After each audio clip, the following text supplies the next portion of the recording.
कहानी की शुरुआत में हमें एक लड़की को दिखाया जाता है जो अपना नाम टोक्यो बताती है।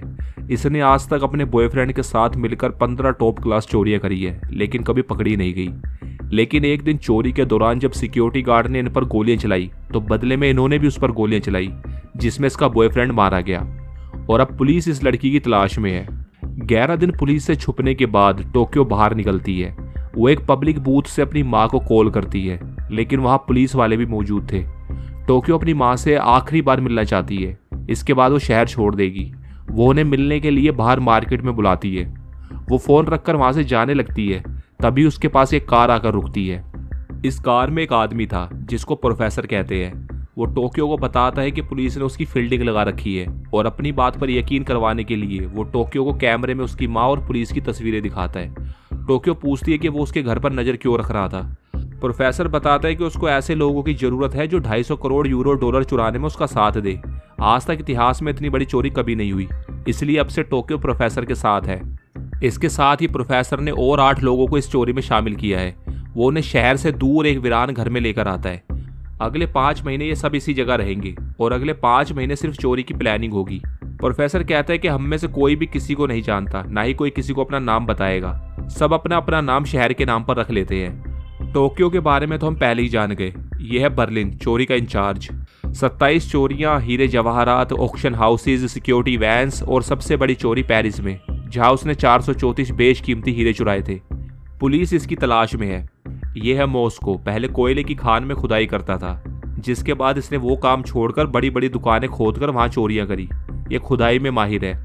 यह है मॉस्को का बेटा डैनवर, गुस्से में माहिर, खामा खा के पंगे लेना कोई इससे सीखे, लेकिन चोरी में माहिर। यह है रियो, कंप्यूटर हैकर। कोई ऐसा इलेक्ट्रॉनिक सिस्टम या अलार्म नहीं है जिसे ये बंद नहीं कर सकता, लेकिन हरकतें बच्चों वाली। यह है जुड़वा भाई, ओस्लो और हेलसिंकी। जैसा इनका शरीर है वैसा ही इनका दिमाग है, लेकिन ताकत की कोई कमी नहीं। यह है नैरोबी, हमेशा पॉजिटिव सोचने वाली। नकली नोट छापने में इसका कोई जवाब नहीं है। और यह है प्रोफेसर, जिसके बारे में कुछ नहीं पता, ना रिकॉर्ड ना कोई पुलिस का चक्कर, बिल्कुल एक भूत की तरह।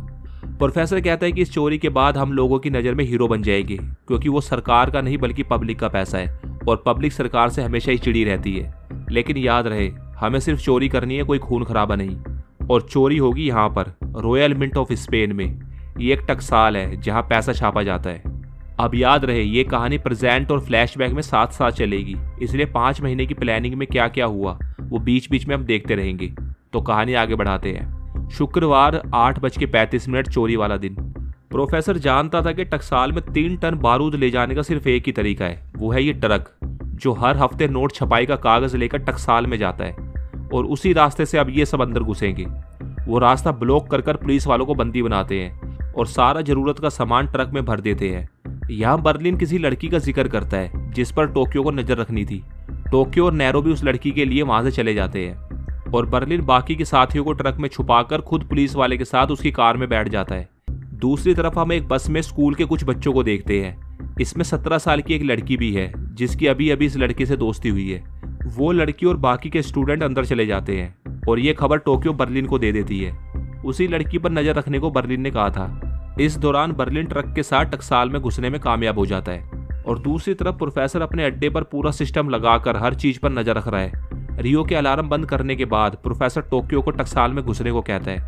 अंदर इस कहानी के 2 और मेन कैरेक्टर हैं जो टकसाल में ही काम करते हैं। ये है मोनिका और ये है उसका बॉयफ्रेंड आर्थरो। वैसे तो ये बंदा शादीशुदा है, लेकिन इसका और इस औरत का अफेयर चल रहा है और अब ये प्रेग्नेंट है, जिस पर आर्थरो बिल्कुल भी खुश नहीं है। क्यों? क्योंकि इसके 3 बच्चे हैं और सारे के सारे टेस्ट ट्यूब बेबी है, तो ये कैसे माँ बनने वाली है। दोनों के बीच इसी बात को लेकर बहस होने लगती है। इसी दौरान प्रोफेसर की टीम चारों तरफ फैल जाती है। टकसाल में हलचल मच जाती है, सबको बंदी बना लिया जाता है। तभी टोक्यो प्रोफेसर से कहती है कि हमें यहाँ पर वो लड़की नहीं दिख रही जिसकी हमें जरूरत है। प्रोफेसर को चिंता हो रही है कि मिस पार्कर कहाँ पर है। वो यहाँ पर है इस लड़के के साथ। ये वही लड़की है जिस पर बर्लिन ने टोक्यो को नजर रखने को कहा था। ये लड़का एक नंबर का कमीना है। वो इसकी अश्लील फोटो खींचकर इंस्टाग्राम पर डालने की कोशिश करता है। लड़की उस पर चिल्लाने लगती है और इसी दौरान टोक्यो उसे ढूंढ लेती है। वो दोनों को पकड़कर हॉल में लाती है। डैनवर वहां मौजूद सभी लोगों से उनका नाम और पिन नंबर पूछता है और उनके मोबाइल को नाम और पिन नंबर के साथ लिखकर एक जगह पर रख दिया जाता है। और इधर मॉस्को ने तिजोरी तोड़ दी थी। वो डैनवर के साथ बैग में पैसा भरने लगता है। इसी दौरान इन्होंने प्रोफेसर को सिस्टम से जोड़ने के लिए तारें भी बिछा दी थी ताकि वो प्रोफेसर से डायरेक्ट जुड़े रहे, ना कि फोन से और रेडियो से, क्योंकि उसे ट्रेस किया जा सकता है। उन्होंने डोर और अलार्म भी बंद कर दिए थे। अभी तक बाहर किसी को ये नहीं पता था कि टकसाल को कब्जे में कर लिया गया है। यहाँ से कहानी फ्लैशबैक में जाती है, जहाँ रियो टोक्यो से प्यार करने लगा है। वो उसे तोहफे में एक लॉकेट देता है जिसमें उसका असली नाम लिखा है। वो टोक्यो से प्रॉमिस करता है कि वो चोरी के बाद उसे हीरे की बहुत भारी अंगूठी देगा और फिर वो दोनों शादी कर लेंगे। लेकिन टोक्यो रियो से शादी करना नहीं चाहती। बेशक उन्होंने आपस में सेक्स कर लिया है, लेकिन टोक्यो उससे प्यार नहीं करती। वो रियो से कहती है कि चोरी के बाद हम किसी अच्छे से आइलैंड पर चलेंगे, उसके बाद सोचेंगे आगे क्या करना है, अभी फिलहाल चोरी इंपॉर्टेंट है। रियो उदास होकर वहां से चला जाता है। इसी के साथ कहानी प्रेजेंट में आती है, जहां बर्लिन कहता है कि तैयार हो जाओ, दरवाजा खोलने का टाइम आ गया।